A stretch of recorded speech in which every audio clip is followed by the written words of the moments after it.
quero cumprimentar a todos vocês, desejando um feliz sábado e dizer da alegria e do privilégio de estar com todos vocês neste dia de sábado.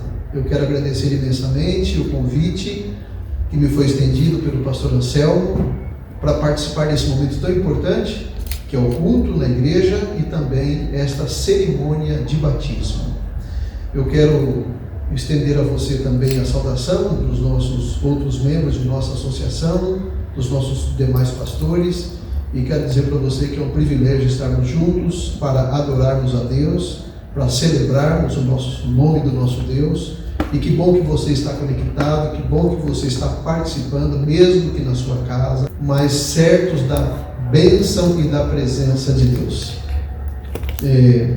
Nós estamos vivendo dias complicados e hoje eu vou falar de um assunto que ocupou a maior parte da mídia e está ocupando, na verdade, mas nessas últimas 2 semanas ocupou bastante, e eu gostaria de falar um pouquinho para vocês desse assunto. Não estou falando da saída do Babu do BBB, viu? Porque foi o assunto mais comentado nas últimas semanas e não é disso que eu vou falar. Eu vou falar de um outro tema que está preocupando demasiadamente a nossa sociedade, que é o assunto do novo coronavírus ou Covid-19. Eu não preciso dizer para você das preocupações globais do assunto, mas eu quero dizer para você do cuidado de Deus para com a sua igreja. Vocês se lembram que logo que surgiu o assunto, que nós tomamos a decisão aqui na Associação Paulistana de fechar as nossas congregações. Foi o primeiro canto que tomou essa medida e nós tivemos o apoio da nossa liderança, dos nossos pastores, dos nossos anciãos, diretores e diretoras de grupo, a compreensão dos nossos membros, e nós agradecemos a vocês e louvamos a Deus por isso. Medidas foram tomadas, como, por exemplo, então, o isolamento, o fechamento das igrejas, o cuidado com os o nosso grupo de risco. Vocês sabem que nós temos pastores no grupo de risco, nós temos muitos membros no grupo de risco e todos os cuidados foram tomados. A nossa igreja rapidamente tomou essa medida e nós mandamos uma carta para o governador do estado, uma carta para o prefeito da cidade dizendo o posicionamento da igreja. E nós antecipamos, porque algumas outras denominações foram constrangidas pela mídia, constrangidas pelo governo, pela vigilância sanitária, sendo obrigadas a fechar suas portas. Por que nós não passamos por esse constrangimento? Porque a nossa primeira preocupação como Igreja Adventista do Sétimo Dia é com os nossos membros. Além disso, nós como igreja tomamos algumas medidas importantes. Na associação, visando também o cuidado com as nossas ovelhas, nós procuramos os nossos fornecedores, essas muitas empresas que nos atendem durante o ano, solicitando a eles algum recurso para que nós pudéssemos comprar cestas básicas. E, logicamente, com a ajuda desses nossos fornecedores e clientes, tanto da igreja quanto da educação, da clínica, nós conseguimos juntar com o esforço deles e da ASA, da ADRA, nós conseguimos juntar 3.200 cestas básicas. É o que nós já distribuímos até a semana passada e pretendemos muito mais. Nós passamos a comprar tecidos e confeccionar máscaras. E nós temos um grupo grande de costureiras em nossas igrejas, cerca de 75 irmãs que estão costurando máscaras, e alguns outros estão na porta de supermercados trocando lenço por alimento. Nós criamos também o Amor em Movimento, que foi uma ação do Departamento de Jovens. Então, esse Amor em Movimento era doando sangue, doando alimento e doando acolhimento.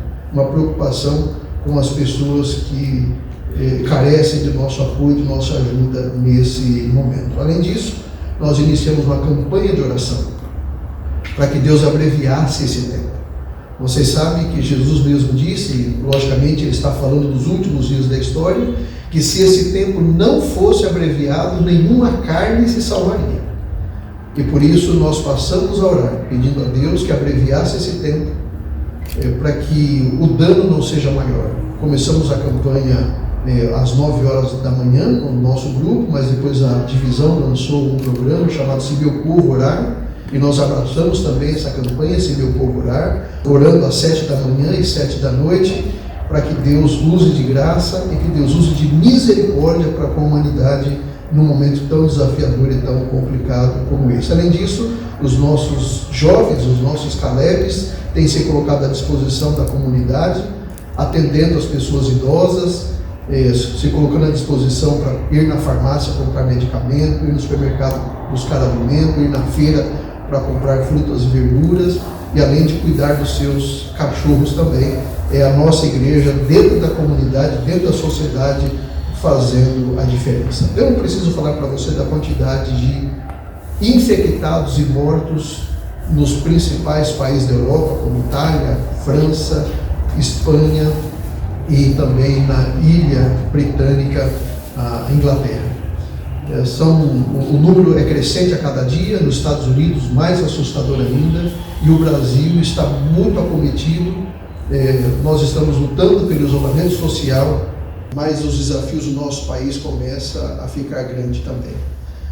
Eu quero falar para vocês um pouquinho nesta oportunidade sobre esse assunto, pestes. Você sabe que Jesus falou uma única vez sobre esse assunto. Algumas versões colocam esse assunto em São Mateus 24, verso 7, mas onde é bem explícito mesmo é no Evangelho de Lucas, no capítulo 21 e no verso 11. E talvez por Lucas sendo médico, ele colocou esse assunto, ele entendeu essa fala de Cristo, ele registrou no seu Evangelho. Então Lucas, no capítulo 21 e no verso 11, Jesus ele fala desse assunto. Lá diz assim: haverá grandes terremotos, epidemias e fome em vários lugares, coisas espantosas e também grandes sinais vindos do céu. Veja, Jesus ele menciona e Lucas registra esse assunto de epidemias. Mas o assunto epidemia não é um assunto novo. Você sabe que na história há muitos registros, há pelo menos 7 registros de grandes epidemias, na verdade 6, e com esses 7. Aqueles que gostam de estudar história, e eu gosto demais de estudar a história, vocês vão se recordar que no ano 165 a 180 depois de Cristo, ou no ano Domini, já aconteceu a primeira peste, a grande primeira praga. E ela não foi pequena, porque esta primeira praga, que recebeu o nome de peste antonina, porque aconteceu no período do imperador Marco Aurélio Antonino. Então, esta primeira grande praga ceifou a vida de mais de 5 milhões de pessoas. Segundo os relatos da história, dizem que cerca de 1/3 da população foi dizimada. E foi naquela mesma região, ali na Europa Central, Roma, a Gália, que na verdade era hoje o sul da França. Esta região foi tremendamente impactada. O Império Romano como um todo, mas principalmente esta região. A segunda peste aconteceu no ano 542 depois de Cristo. Foi uma grande peste também. Ela recebeu o nome de peste justiniana, porque ela aconteceu no período do Império Bizantino, e Justiniano era o imperador. Por isso que ficou conhecida como peste justiniana. E nessa ocasião, ela surgiu ali no norte da África e chegou rapidamente na Europa. Certamente que a Europa era mais populosa e passou a dizimar a vida de muitas pessoas. Não se tem um registro exato de quantas mortes ocorreram nesse período, mas uma certeza tem. Há registros que mostram que morriam neste ano, 542, cerca de 10 mil pessoas num único dia. Portanto, peste não é um fato novo na história. A terceira grande praga, e estou falando agora do seu auge, que ocorreu entre os anos de 1347 a 1363, daí ficou conhecida como a peste negra ou peste bubônica. Há muitos relatos desse período da história, e as pessoas estavam desesperadas, angustiadas por causa desta grande peste. As pessoas estavam desesperadas, se perguntando o que está acontecendo. Normalmente as pessoas procuram um culpado, e nessa ocasião não foi diferente. E eles então começaram a se perguntar: quem é o culpado de tamanha peste e quem são os culpados de tamanha praga? E logicamente não faltou quem acusasse o povo judeu, porque os judeus, vocês se lembram, no dia da crucificação de Cristo, eles disseram o seguinte: caia sobre nós, nossos filhos, o sangue desse inocente. E eles começaram a dizer: os culpados são os judeus. E eles começaram a matar judeus. A peste já estava matando muita gente, e as pessoas começaram a matar judeus. Diz a história que na cidade de Borgonha, na França, eles mataram numa única semana cerca de 50 mil judeus. Praticamente acabaram com a cidade. E em outras vilas e cidades também aconteceram mortes. Foi nesse período que surgiu a quarentena. O que nós hoje estamos chamando de quarentena não é uma coisa nova.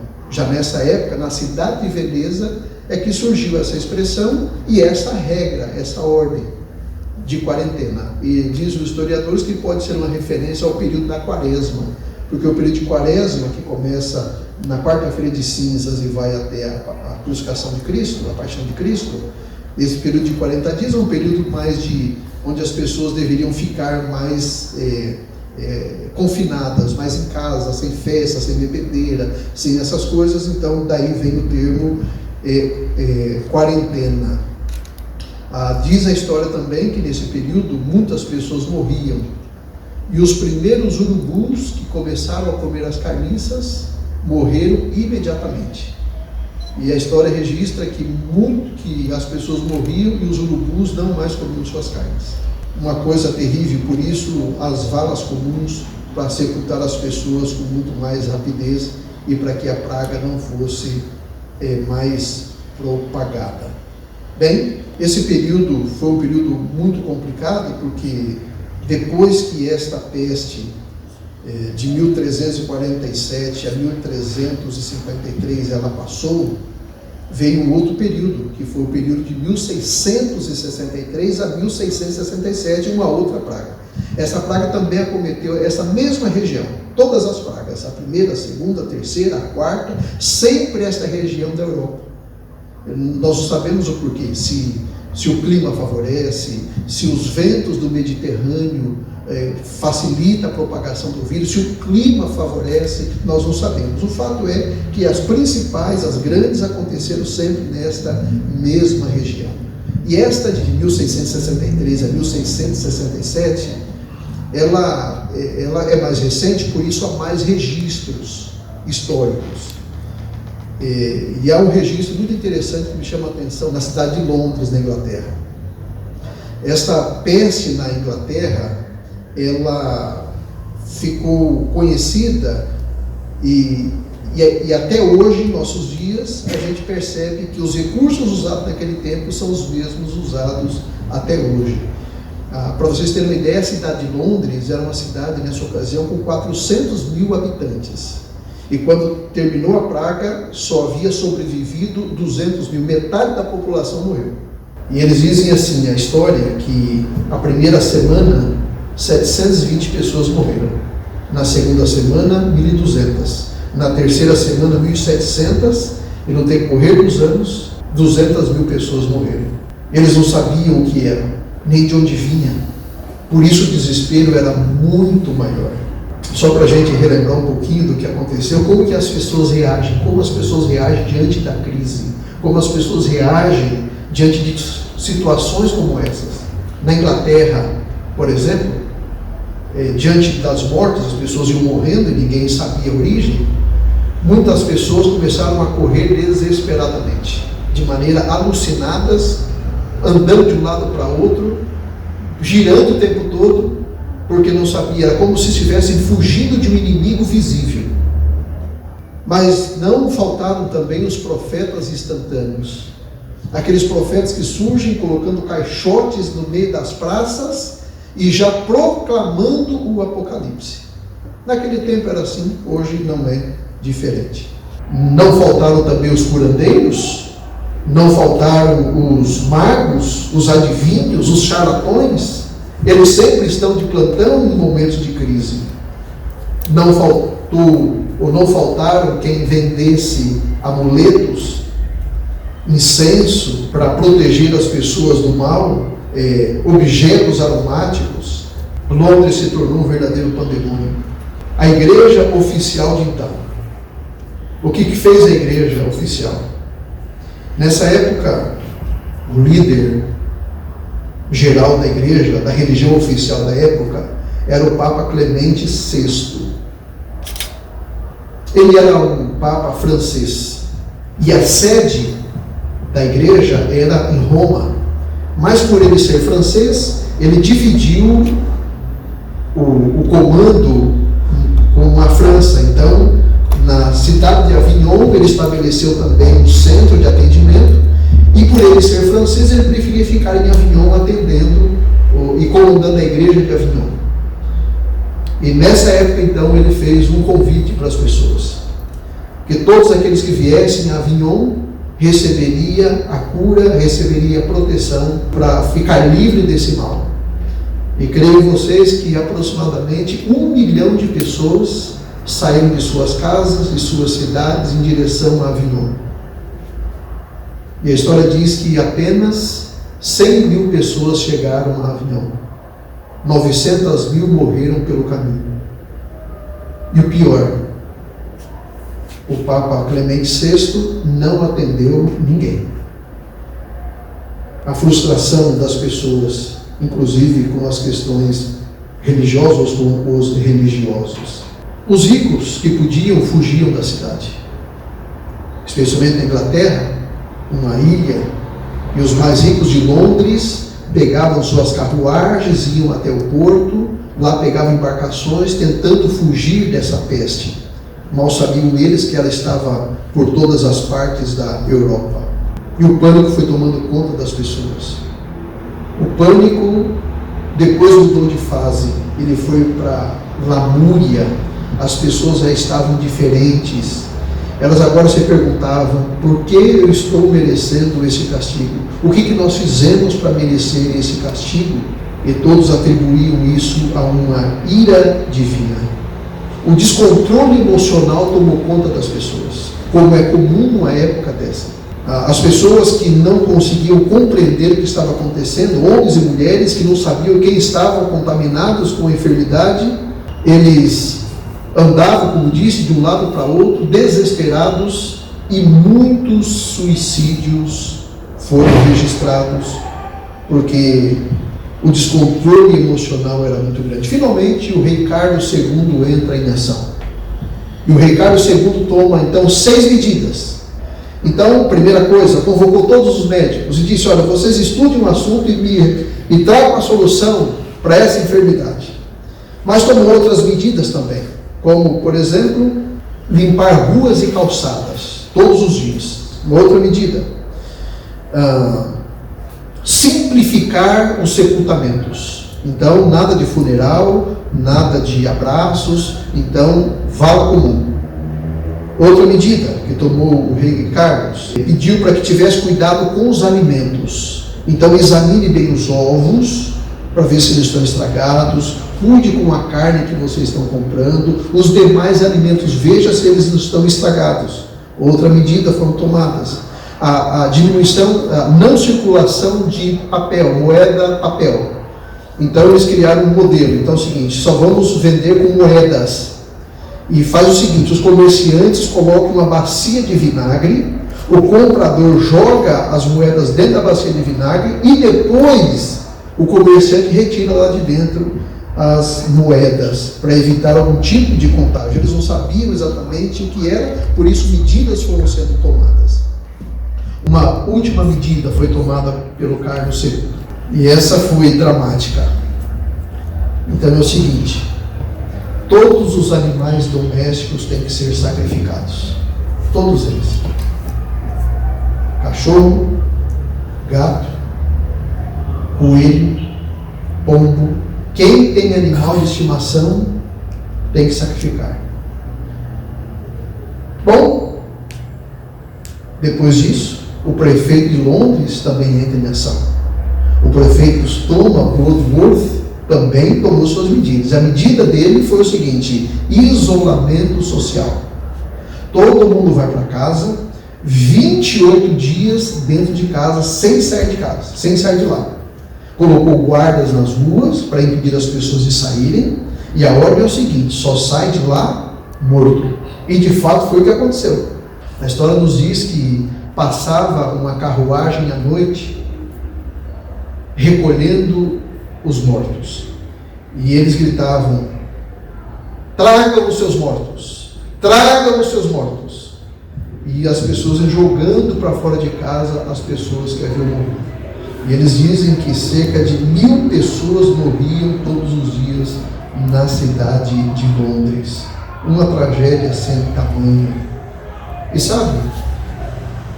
E depois tem a última grande peste, que foi a de 1918, depois da Primeira Guerra Mundial, que foi a chamada gripe espanhola. A gripe espanhola nada que tem que ver com os espanhóis. Eu sou de sangue espanhol.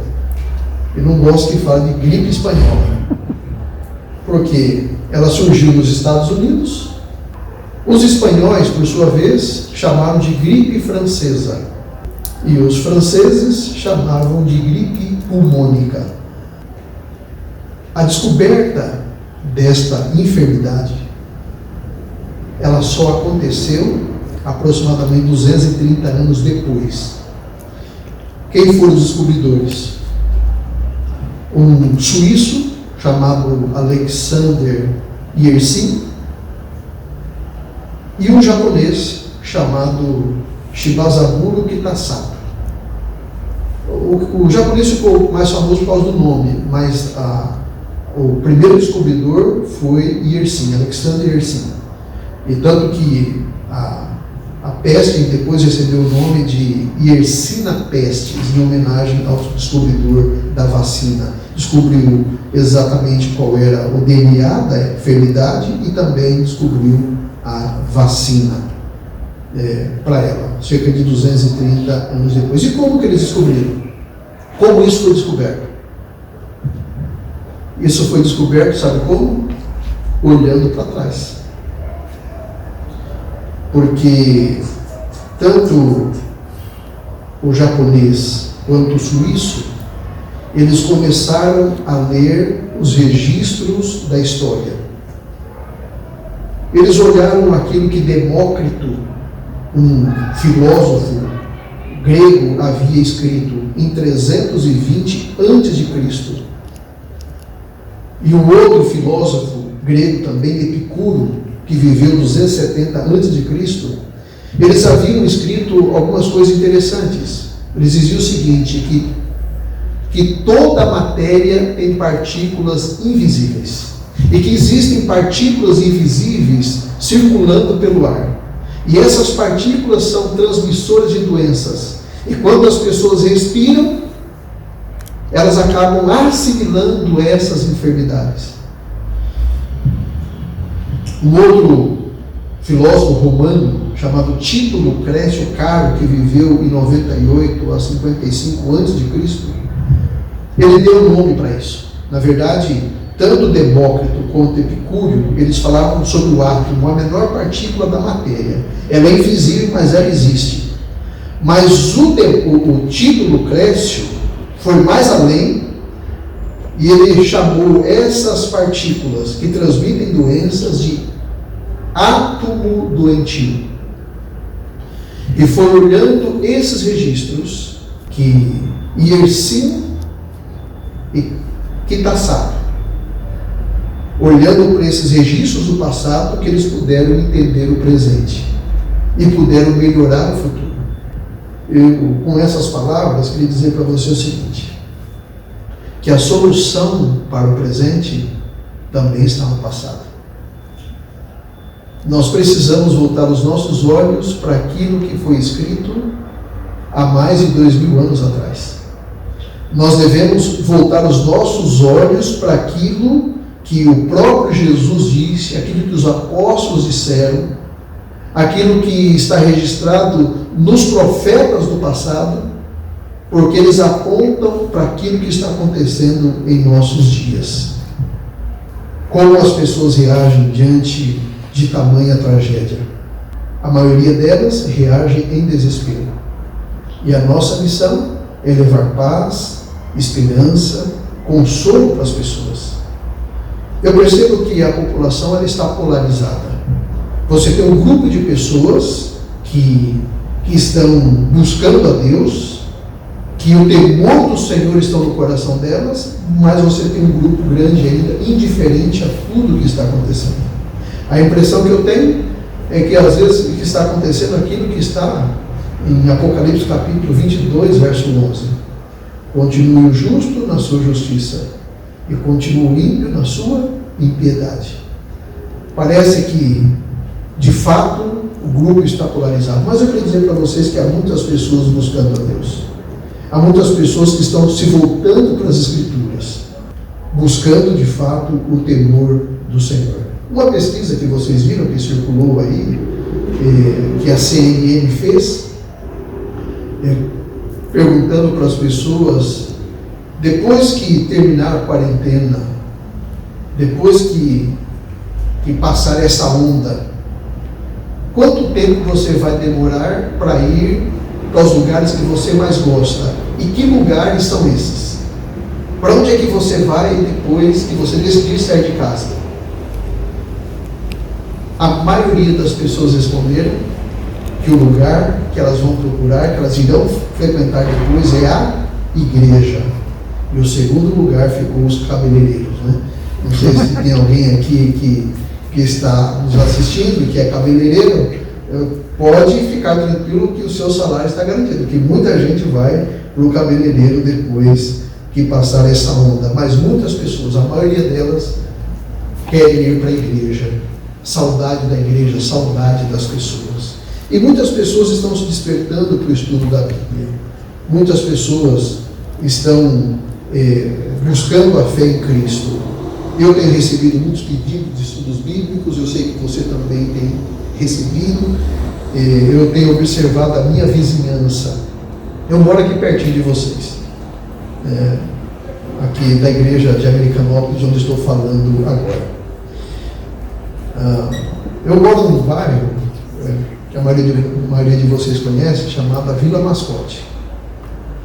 A Vila Mascote é aquele bairro que fica dentro da rua chamada Rua Mascote. A Rua Mascote começa na Santa Catarina, faz um U e volta de novo para Santa Catarina. Tudo que está ali no meio chama Vila Mascote. Tem mais ou menos ali umas 30 torres de prédio, com todos os níveis de pessoa. Você tem de pessoas simples, classe média baixa, classe média alta e até a elite da nossa sociedade. E ali, eu não sei se é por conta da depressão que é a vila, mas o som se propaga com muita facilidade. Dia de jogo de futebol, para mim é um transtorno, porque eu chego da igreja normalmente na quarta-feira à noite, eu me sinto dentro de um estádio de futebol, porque os gritos, tem um eco muito forte ali. Mas aproveitando isso também, um dos nossos vizinhos, um dos moradores, na verdade o zelador do prédio mais elitizado que tem lá, o nome do prédio chama Esplendor, e lá no meu bairro é assim, tem 3 padarias lá. E quando as pessoas querem botar banca assim, para dizer que se deu bem na vida, eles dizem assim, eu estou mudando para o Esplendor, ou comprei um apartamento no Esplendor, ou até mesmo aluguei um imóvel lá no Esplendor, porque é a sensação. Eu não conheço, não sei o que tem lá dentro tão especial, mas essa é a conversa do bairro. Mas o que está fazendo o zelador desse prédio? Ele tem uma caixa de som grande, e cada dia as pessoas se voluntariam para pegar a caixa de som, levar para a sua sacada, e lá eles ligam todos os dias às 7 horas da noite. Eles ligam o som, tocando, eles dão uma saudação, tocam 2 músicas, depois uma despedida. São músicas religiosas que são tocadas, e quando termina a música e a despedida, há um aplauso que parece que você está dentro do estádio de futebol. A reação das pessoas é incrível. Na hora que começa, 7 horas, que começa o som, todo mundo vai para a sacada. Todas as pessoas saem para a sacada para aquele momento ouvir 2 músicas. E o pastor Fernando Iglesias, que é o meu vizinho, ele mora no prédio da frente, e ele resolveu também fazer um programa especial de evangelismo, só que não é música tocada, ele mesmo canta. Ele pegou as caixas de som lá da associação, da capela, levou lá para a casa dele, montou, e ele canta ao vivo. E é incrível como as pessoas reagem. Elas ficam ali, eu fico olhando as pessoas que moram do lado dele, ele fica olhando as pessoas que moram do meu lado. Como as pessoas reagem. Tem gente que se ajoelha na hora. Tem gente que faz coreografia. As reações são diferentes. Você vê pessoas reflexivas. As pessoas estão reagindo de forma diferente e é uma oportunidade que a igreja está tendo. Qual a diferença? Qual a diferença de todas essas peças que eu mencionei ao longo da história e desta última, da Covid-19? Que é a 7ª praga, por incrível que pareça, ou grande praga registrada no mundo. Sabe qual a diferença? Todas as outras, elas foram localizadas. Europa Central, pouco da África, pouco da Ásia. E a de 1918, Estados Unidos e Europa.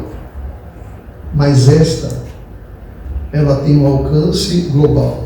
Ela paralisou o mundo. Segundo os especialistas em finanças, eles dizem que, os economistas, eles dizem que somada todas as outras, todas juntas, não trouxe o impacto que essa está trazendo para o mundo. Do ponto de vista econômico, do ponto de vista social e do ponto de vista emocional. Somadas todas as outras, essa se tornou a pior delas. E além do mais, o seu alcance global. Por isso, eu queria dizer para você, ou para vocês que me assistem agora, nós não podemos ignorar o que está acontecendo. Assim como Deus marcou a história com as suas intervenções e com as suas ações, nós não podemos ignorar esse tempo. Assim como houve o terremoto de Lisboa, o grande terremoto de 1755. Assim como houve aquele período do dia escuro em maio de 1780. O aprisionamento do Papa Pio VI em 1798. E a queda das estrelas em 1833. E todos esses acontecimentos marcaram 2 coisas. Especialmente o de 1798, o aprisionamento do Papa Pio VI, marcando o início do tempo do fim. E todos essa quantidade de ações ou de acontecimentos, marcando também a entrada de Cristo no lugar santíssimo do santuário celestial, iniciando a última obra de intercessão pelos pecadores da terra. E eu arrisco a dizer para vocês, agora, como dizia Paulo, digo eu, não o Senhor, então é a minha opinião, não é a teologia adventista, fique bem claro, mas a minha percepção é que nós não podemos ignorar algumas coisas que aconteceram em nossos dias. Desde o grande tsunami de 2006, um epicentro na Indonésia, que ceifou a vida de mais de 300 mil pessoas, que deslocou o eixo da Terra em 6 graus. Esse é um fato que nós não podemos ignorar. Um segundo, o ataque às Torres Gêmeas em 2011, tirando a vida de quase 4 mil pessoas naquele dia, e os seus desdobramentos com a guerra do Afeganistão, ceifando a vida de sabe lá quantas mil pessoas. E agora, esse de 2020, o Covid-19, ou o novo coronavírus, paralisando todo mundo, fazendo as pessoas pensar, fazendo as pessoas refletir. Eu não estou afirmando com isso que o fim chegou, mas eu estou afirmando com isso que as palavras de Jesus Cristo estão se cumprindo. E esta é mais uma placa de sinalização de todos os sinais que Jesus disse que aconteceria. E ele incluiu que haveria pestes. E Lucas, o médico amado, e por ser da área de saúde, registrou muito bem que haveria epidemias, a palavra correta. E na verdade nós estamos já numa pandemia. São sinais que marcam a volta de nosso Senhor Jesus Cristo. Embora sofrido para a humanidade, embora tenhamos percas, sentimos dores de ver pessoas nos deixando, sendo sepultadas, mas isso não deixa de ser alertas de Deus, sinais do seu breve retorno a este velho e condenado mundo. A senhora White, ela chega a dizer assim, que tudo no mundo está em agitação. Isso está no livro Desejado de Todas as Nações, página 636. Ela diz assim, tudo no mundo está em agitação. Os sinais dos tempos são cheios de sinais. Os acontecimentos por vir projetam sua sombra diante de si. O Espírito de Deus está sendo retirado da terra, e calamidade segue-se a calamidade, em terra e mar. Há tempestades, terremotos, incêndios, inundações, homicídios de toda espécie. Quem pode ler o futuro? Onde está nossa segurança? Não há certeza em coisa alguma, humana ou terrena. E ela conclui dizendo assim, que poucos creem de alma e coração, que temos um inferno a evitar e um céu para alcançar. E depois ela diz mais,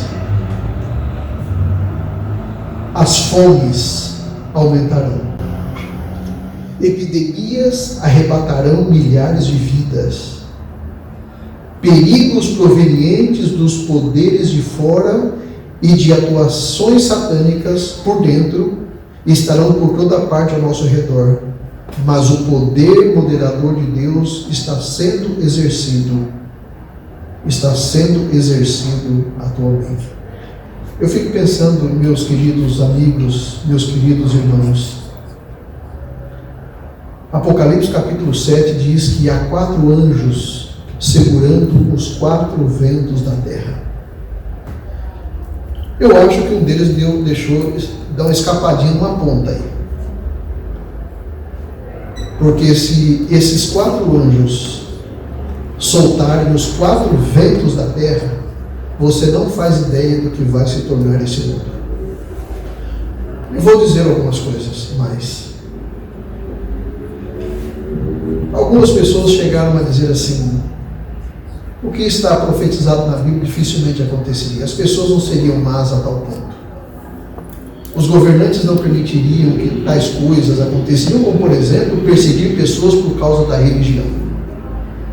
Eu queria dizer para vocês que eu, durante a minha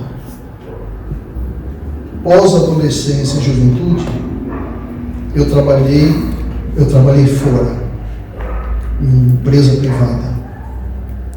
Depois saí para fazer teologia e trabalho para a igreja. Sirvo a igreja de Deus. Eu nunca vi leis tão sólidas como as leis trabalhistas. A chamada CLT. Desde que Getúlio Vargas criou as leis trabalhistas, elas se tornaram, ano após ano, as leis mais sólidas do nosso país. O que se tornaram as leis trabalhistas? As leis mais sólidas se tornaram líquidas. Cada empresa faz o que quer agora. Você pode demitir, você pode dar licença não remunerada, você pode dar férias, você pode dar férias sem pagar as férias, você pode fazer aquilo que for possível fazer. Acabaram as leis sólidas. as pessoas mudam. A situação faz com que as pessoas mudem. Faz com que os governos mudem. Não há certeza em coisa alguma humana ou terrena. Por isso, eu quero afirmar para vocês que a nossa segurança, ela está no Senhor Jesus Cristo. A nossa segurança está em Deus e na sua palavra. Por isso eu quero convidar você a mais uma vez a confiar na palavra de Deus, a depositar a sua confiança nele. E eu concluo a reflexão desse dia, convidando você a abrir a sua Bíblia em Salmos 27. Salmos 27 tem uma mensagem de ânimo e de esperança para todos nós. Aqueles que encontrarem vão perceber rapidamente que o Salmos 27 está dividido em 3 partes, bem simples. É um salmo de Davi, como você sabe, dos 150 salmos, 74 são de Davi, quase a metade, e esse é um deles. Ele está dividido tecnicamente do verso 1 ao verso 6, do verso 7 ao verso 10, do verso 11 ao verso 14. O verso primeiro, lógico que Davi escreveu esse salmo quando estava fugindo de Saul. Saul era um inimigo e tentando destruir a vida de Davi. E ele escreve esse salmo dizendo assim: o Senhor é a minha luz e a minha salvação. A quem temerei? O Senhor é a força da minha vida. De quem me recearei? De quem que eu vou ter medo? Se o Senhor é a minha salvação, de fato Jesus é a nossa salvação. Ele é o Cordeiro de Deus que tira o pecado do mundo. Conforme disse Paulo, em nenhum outro nome há salvação pela qual importa que sejamos salvos. Jesus é a nossa salvação, de fato, em todo o sentido da palavra, ou em todos os sentidos da palavra. Jesus, de fato, é a nossa salvação, e aqui não é diferente. Jesus é a nossa salvação. Ele diz assim: Jesus é a minha salvação e eu não tenho medo. Você está com medo? Eu não estava com medo. E queria dizer para vocês que agora estou com medo. Até estou usando máscara. Eu até achei que eu havia pegado já o coronavírus. Logo no comecinho, porque logo na sexta-feira 13 e sábado 14 de março, eu tive muitas dores de cabeça. Pensei, já criei anticorpos, eu estou livre desse negócio. Mas eu tenho um amigo que é membro da nossa igreja, foi meu padrinho de casamento, e ele é ancião de uma de nossas igrejas, a igreja que eu fui criado aqui em São Paulo, onde eu me batizei, onde me casei, tudo aconteceu de bom na minha vida. Ele é gerente de um laboratório, e eu pedi para ele, falei, não tem como fazer aquele exame que estão cobrando aí 450, 800 reais para fazer, não tem como facilitar minha vida aí, só para eu ver se eu já peguei esse negócio ou não. Ele disse: não, pode vir aqui. Eu fui lá, coletou o sangue, são 2 tipos de exames, e semana passada veio a resposta. Não tive. Não desenvolvi os anticorpos. Corro o risco de ser contaminado e depois ainda contaminar pessoas. Comecei a ter medo. Mas Davi disse: não precisa ter medo. Sabendo que as pessoas têm medo, Jesus disse algumas coisas sobre o medo. Inclusive no seu primeiro sermão, o Sermão da Montanha. Ele diz assim: não andeis ansiosos por coisa alguma. Não andeis ansiosos pelo que havereis de comer, pelo que havereis de beber. Não andeis ansiosos, não precisa andar com medo, porque o medo leva à ansiedade. A ansiedade leva ao desespero. E o desespero leva à calamidade. Por isso ele disse: não tenha medo. Davi disse: o Senhor é a minha salvação e eu não tenho medo. Você está com medo do futuro? Dos desdobramentos? Daquilo que estão dizendo os especialistas sobre esta situação? Alguns estão dizendo que depois da quarentena, o mundo todo, não só os Estados Unidos da América, mas o mundo todo passará pela mesma situação da depressão financeira de 1929. Você está com medo? Foi feita uma pesquisa com homens e mulheres para saber do que mais eles têm medo. Descobri que as mulheres têm medo de ficar sozinha à noite na rua, andar sozinha à noite na rua. Um outro medo das mulheres é medo de ficar solteira, de nunca se casar, é outro medo das mulheres. Medo de não ter sucesso é outro medo das mulheres. Eu até achava que era medo de barata, mas é medo, esse aqui eu nem acreditei. Mulher tem medo de ser gorda, não acredito nisso. Mas por incrível que pareça, também tem um outro aspecto paradoxal, que elas têm medo de ser magra. Magra demais ou gorda demais. Medo de não ser aceita, medo do futuro. Medo que acomete as mulheres. Mas os homens também têm medo. De que os homens têm medo, segundo a pesquisa? Que os homens têm medo do desemprego. Que os homens têm medo de falhar. Falhar, quem sabe, falhar na providência, de sustento da família, o cuidado da casa. Medo da rejeição, medo da solidão, medo da traição, medo que acometem os homens. Todos temos medo.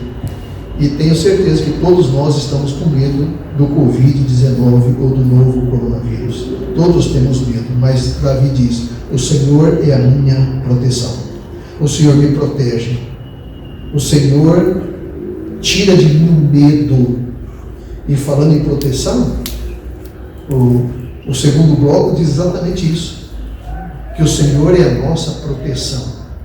Ele nos protege. Davi diz assim: o Senhor é quem me protege. E eu encontro proteção na casa do Senhor. Olha que coisa! Proteção na casa do Senhor. E agora os nossos templos estão fechados. Mas o Senhor ainda assim é a nossa proteção. As pessoas fazem qualquer coisa por proteção. O que eu estou fazendo para ter proteção? Eu estou obedecendo o isolamento social. As pessoas estão, de modo geral, obedecendo. Todos nós estamos usando máscaras, todos nós usamos álcool gel, alguns estão usando luva, alguns passam na esquina, faz o sinal da cruz, tudo por proteção. A minha esposa lá em casa, ela está fazendo algumas coisas para a gente ter proteção. E um cuidado especial é com a alimentação. E agora, todos os dias em casa, ela faz um negócio lá, e eu nunca imaginei na minha vida que eu teria que tomar aquilo. Ela pega inhame não é bom nem cozido, imagina cru. Pega inhame, um pedacinho de gengibre, açafrão e uma fruta lá para dar um sabor. E bate aqui no liquidificador, põe para gelar um pouquinho, daqui a pouco vem para mim, para o filho, para ela, tem que tomar na frente dela. Proteção. As pessoas precisam de proteção. Nós temos medo e carecemos de proteção. E Davi está dizendo: o Senhor é a minha proteção, o Senhor é a minha salvação, eu não terei medo de absolutamente nada. Nada. Eu disse aqui no sermão mais importante de Cristo, eu disse: não andeis ansiosos por coisa alguma, pelo que é a vez de comer, pelo que é a vez de beber, porque o Senhor, Ele sabe de todas as nossas necessidades. Eu não sei se você conhece a Baía de Nápoles. A Baía de Nápoles, que fica ali às margens do mar Mediterrâneo, é um dos cenários mais lindos que os olhos humanos podem contemplar. É um cenário extraordinário, é aquele cenário de tirar o fôlego. Um local de turismo, atrai turistas do mundo todo. Até hoje é assim, e naquela época muito mais.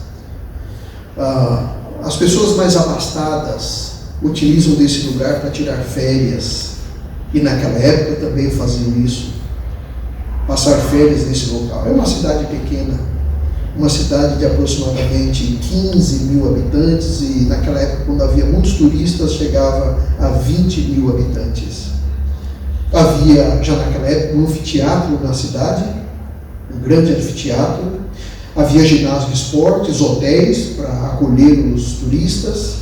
Havia 4 grandes piscinas nas cidades, piscinas termais, águas aquecidas, públicas. Havia um elaborado sistema de energia geotérmica que abastecia toda a cidade. Havia várias salas públicas de banho, o que hoje se tornou as saunas, já havia nessa cidade naquela época. Todos os lançamentos de moda aconteciam nesta cidade. O Fashion Week do nosso tempo acontecia lá, já nessa cidade, os lançamentos da moda da época. Havia um grande mercado municipal que abastecia as casas, as famílias e traziam todos os sabores para as pessoas. Também havia uma casa de prostituição que atraía muitos turistas, chamada Lupanar. As pessoas iam lá sonhando com esta casa de prostituição. Havia vinhos de todas as marcas, muitos deuses, um panteão de deuses para agradar todos os turistas, segundo a sua crença, segundo a sua religião. Era um grande bazar, era um grande shopping esse lugar, até que no ano 79 depois de Cristo, no ano Domini, um vulcão chamado Vesúvio entrou em erupção e destruiu toda esta cidade. E você conhece bem essa história. O que eu não sabia era que no ano 62 houve a primeira erupção do vulcão Vesúvio, que jogou suas lavas a muitos metros de altura, fazendo chegar próximo da cidade de Pompeia e outras cidades adjacentes. Do ano 62 até o ano 79, o vulcão continuava soltando seus estrondos. Havia fumaça e muita fuligem saindo de dentro do vulcão. Mas sabe o que aconteceu? Os habitantes de Pompeia começaram a se acostumar com o que estava acontecendo. Eles pensavam, houve aquele vulcão 62, mas esse vulcão tem força para jogar lavas mais do que ela jogou. Mas de vez em quando havia uns estrondos lá dentro. De vez em quando saía fumaça e as pessoas foram se acostumando. Até que finalmente, em 79, foi a última noite de Pompeia. Surpreendentemente, aquele vulcão entrou em erupção com uma força nunca vista e acabou com a cidade e com os moradores de Pompeia. Essa velha história, mais uma história do passado, nos ajuda a lembrar de que, da mesma maneira como o vulcão estava sinalizando uma grande erupção, esses acontecimentos que estão diante dos nossos olhos também são sinais de que alguma coisa muito grande deve acontecer. Por isso, meus queridos irmãos, meus queridos amigos, depositemos a nossa confiança no Senhor. Depositemos a nossa confiança no Senhor e na sua palavra, porque o Senhor é a nossa salvação, Ele é a minha salvação, Ele é a sua salvação. Nós não precisamos ter medo, nós não precisamos ficar angustiados, porque nós já conhecemos o final da história. A palavra de Deus nos conta como será esse final, glorioso e feliz. E o meu desejo é que você se apegue a cada dia à palavra de Deus, que você se apegue a esta promessa, ou a essas promessas, e se prepare para viver com o seu Salvador, para viver com Ele por toda a eternidade. O Jonatas e a Nayane, eles já tomaram essa decisão. Eles estão aqui e eles não querem esperar mais. Eles estão observando tudo o que está acontecendo ao nosso redor. E eles sabem que eles precisam estar prontos quando Cristo voltar. E eles não querem deixar essa oportunidade passar. Por isso, eles solicitaram, em meio a essa situação toda, eles disseram: nós queremos nos batizar, se for possível. Nós não queremos esperar terminar a quarentena, nós queremos ser batizados agora. E por isso eu estou aqui, junto com alguns amigos aqui na igreja. Nós viemos para recebê-los e para participar com eles desse momento tão importante, tão significativo, que é o momento do batismo. Temos aqui algumas testemunhas. A Bíblia diz que o batismo é um testemunho público de que as pessoas estão renunciando ao mundo e estão aceitando Jesus como Salvador. E por isso eu quero, nesse momento, fazer com vocês um voto batismal. É um voto que vai dizer da vossa fé, da vossa confiança em Cristo Jesus, o nosso Senhor. Tá bem? Vamos então para o voto batismal. Vocês estão aqui para professarem a fé de vocês e professá-la publicamente. E eu quero fazer essas perguntas a vocês. Vocês creem que há um só Deus? Deus o Pai, Deus o Filho, Deus o Espírito Santo, uma unidade de 3 pessoas coeternas? Vocês creem em Deus o Pai, Deus o Filho e Deus o Espírito Santo? Vocês aceitam a morte de Jesus Cristo na cruz do Calvário como sacrifício expiatório pelos vossos pecados e creem que pela graça de Deus, através da fé no seu sangue derramado na cruz do Calvário, vocês são salvos da penalidade do pecado? Vocês creem dessa maneira? Vocês aceitam a Jesus Cristo como seu Senhor e Salvador pessoal e creem que Deus em Cristo perdoou os vossos pecados e lhes concedeu um novo coração e vocês estão dispostos a renunciar os caminhos pecaminosos desse mundo? Sim? Vocês aceitam pela fé a justiça de Cristo, sendo Jesus o vosso intercessor no santuário celestial, e aceita a sua promessa de graça transformadora, e que ele pode e tem poder para perdoar os vossos pecados e dar poder para uma vida centrada em Cristo e na sua palavra? Vocês creem que a Bíblia é a palavra inspirada de Deus e que é a nossa única regra de fé e prática para a vida cristã? Vocês aceitam os 10 mandamentos como uma transcrição do caráter de Deus e uma revelação de sua vontade, e é vosso propósito, pelo poder da presença de Cristo em vossos corações, guardar esta lei, incluindo o 4º mandamento, que requer a observância do 7º dia da semana, como sendo o memorial da criação? Vocês aguardam a breve volta de Jesus, a bem-aventurada esperança, quando o nosso corpo mortal vai se revestir de imortalidade, e enquanto vocês se preparam para o encontro com o Senhor, vocês desejam testemunhar de sua amorosa salvação, usando os seus talentos no esforço para ganhar outras pessoas para Cristo, ajudando-os a estar preparados para esse glorioso aparecimento? Vocês aceitam o ensino bíblico sobre os dons espirituais e creem que o dom de profecia é uma das características identificadoras da igreja remanescente? Vocês creem na organização da igreja e é vosso propósito adorar a Deus e apoiar a igreja através dos seus dízimos e ofertas, do seu esforço pessoal e de sua influência? Sim.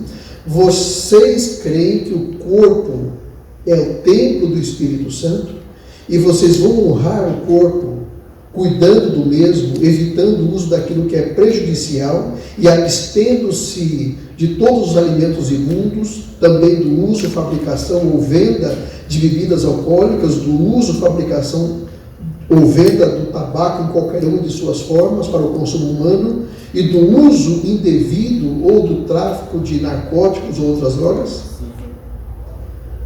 Vocês conhecem e compreendem os princípios bíblicos fundamentais, tais quais são ensinados pela Igreja Adventista do Sétimo Dia e propõe-se pela graça de Deus a cumprir a sua vontade, organizando a sua vida em conformidade com esses princípios?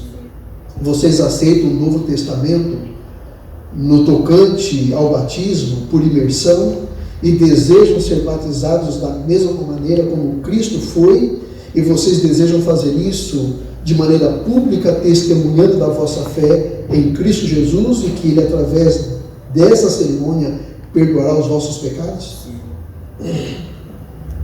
Vocês aceitam e acreditam que a Igreja Adventista do Sétimo Dia é a igreja remanescente da profecia bíblica e que pessoas de todas as nações, raças e línguas são convidadas a fazer parte de sua comunhão e ser nelas aceitas?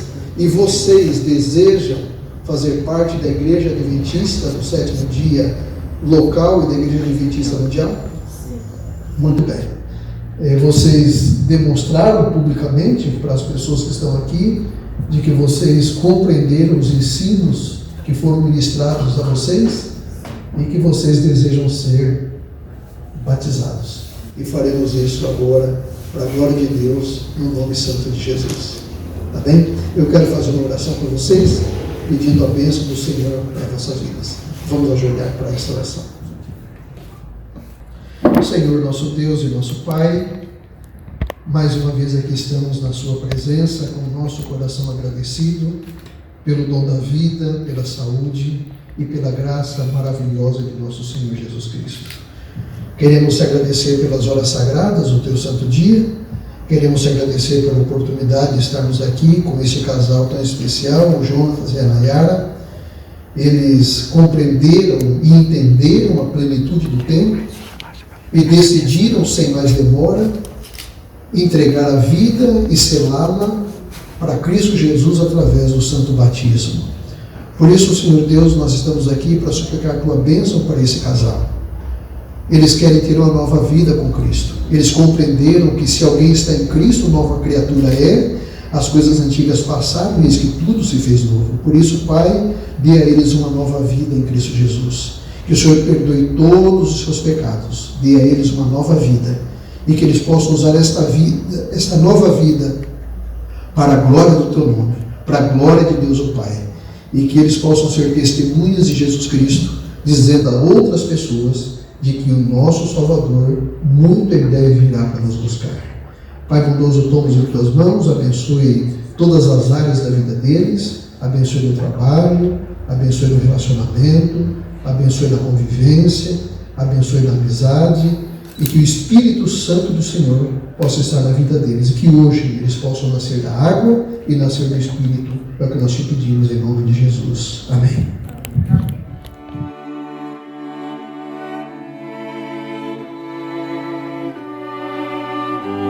Muito bem, queridos irmãos e amigos, esse é um momento ímpar, é um momento singular na vida de qualquer ser humano.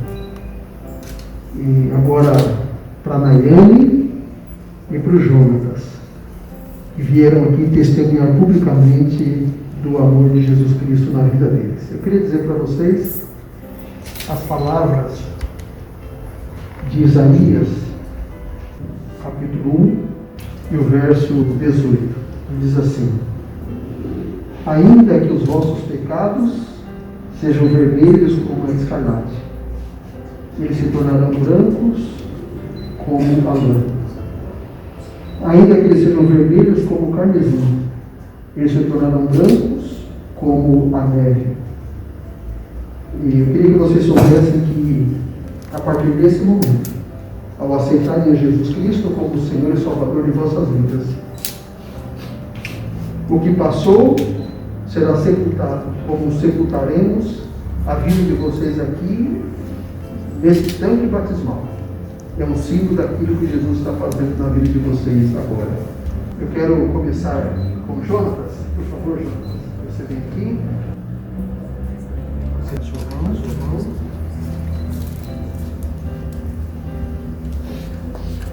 Jonatas, você está aqui para testemunhar para essas pessoas que estão aqui e para todas as outras que estão nos assistindo, de que você renuncia ao mundo e aceita Jesus como seu único Senhor e o seu único Salvador. E porque é desejo do seu coração, nesse momento, para o perdão dos seus pecados e para que o seu nome seja escrito no livro da vida. Eu, como ministro do Evangelho, obedecendo a ordem de Cristo, eu o batizo em nome do Pai, em nome do Filho e em nome do Espírito Santo. Amém. Muito bem, vamos receber o Jonatas, uma salva de palmas.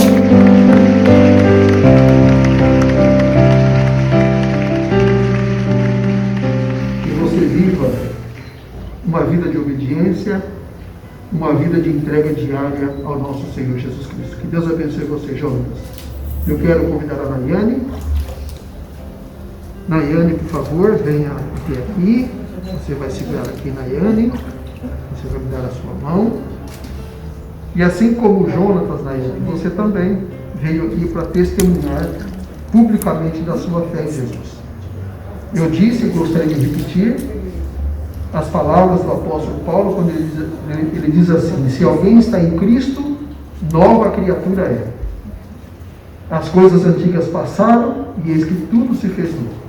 Que a partir desse momento você seja uma nova criatura em Cristo Jesus. Querida irmã Nayane, você está aqui testemunhando publicamente de que você renuncia ao mundo e tudo que o mundo oferece e aceita Jesus como o seu único Senhor e o seu único Salvador.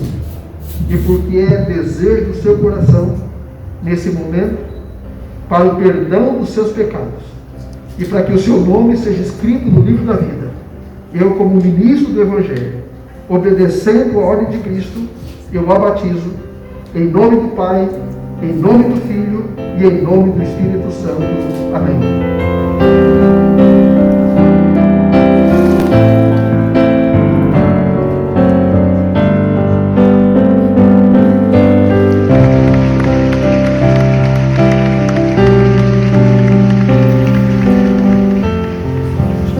Nós teremos uma música agora.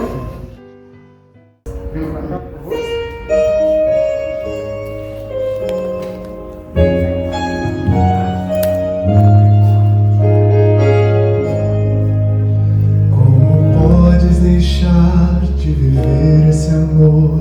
Um amor sem igual que por ti se entregou. Se tu queres a paz, não rejeite jamais. Jesus Cristo te ama demais. Tu que estás a sofrer, vive um mundo sem paz e detém teu prazer em tantas coisas banais. Sei que andas vagar meio à escuridão. Tua vida é sem paz, teu viver é em vão. Te entrega a Cristo, tua vida vai ser melhor. Cristo vai refazer, tua paz devolver. Sei que Ele te ama demais. Te entrega a Cristo, tua vida vai ser melhor. Cristo vai refazer, tua paz devolver. Sei que Ele te ama demais.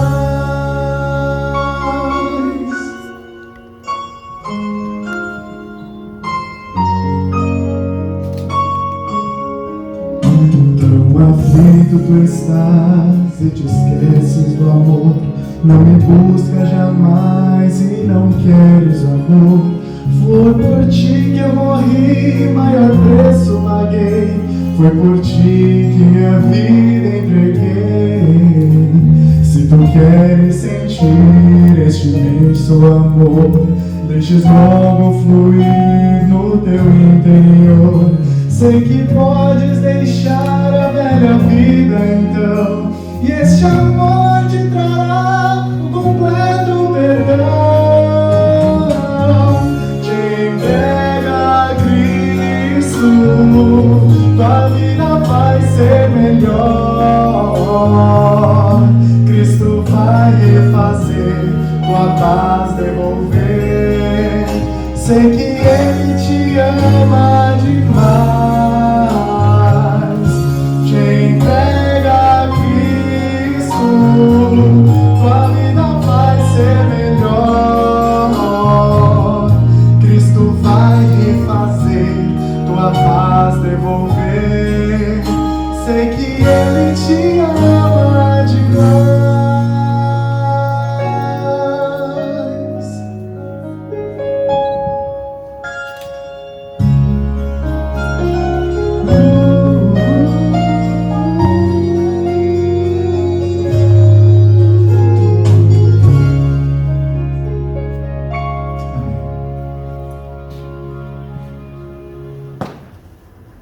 Nós queremos desejar a Nayane e ao Jonatas as mais plenas bênçãos de Deus, para que eles vivam uma vida feliz ao lado do nosso Senhor Jesus Cristo. E você que está nos assistindo, que ainda não entregou a sua vida a Cristo, eu posso afirmar para vocês, como foi cantado aqui, a sua vida vai ser melhor. Amém.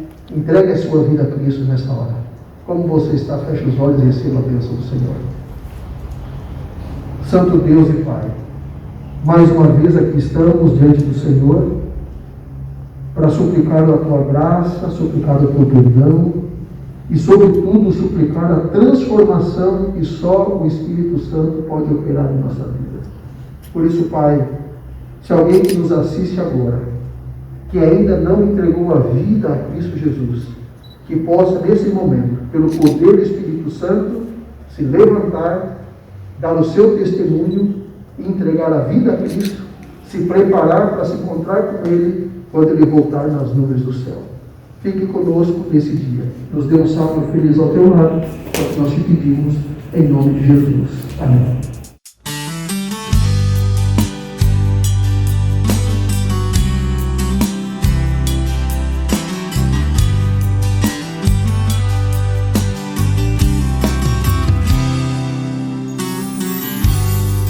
Tantas vezes eu clamei, tantas vezes eu chorei, tantas vezes eu ouvi falar de um Deus que sempre guarda zela pelos seus. Tantas vezes eu tentei, tantas vezes eu falhei, tantas vezes eu tão pouco acreditei. Com a minha falsa fé, só a mim mesmo eu enganei. Me perdi, me ceguei, endureci meu coração. Percebi que eu errei quando bateu a solidão. Rodeado pelo mundo, mesmo assim eu me sentia desprezado e mal amado. Mas no fundo eu sabia que só Deus poderia me salvar. Eu abri meu coração e deixei Jesus entrar, e senti o amor intenso e sem fim,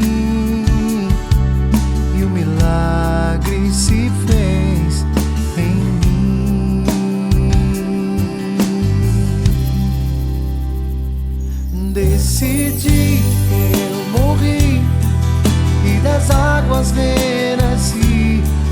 aceitei, me entreguei, a verdade eu conheci. Acreditar e vigiar, de joelhos vá orando, entregue sua vida a Deus, seu milagre está chegando. Seu milagre está chegando.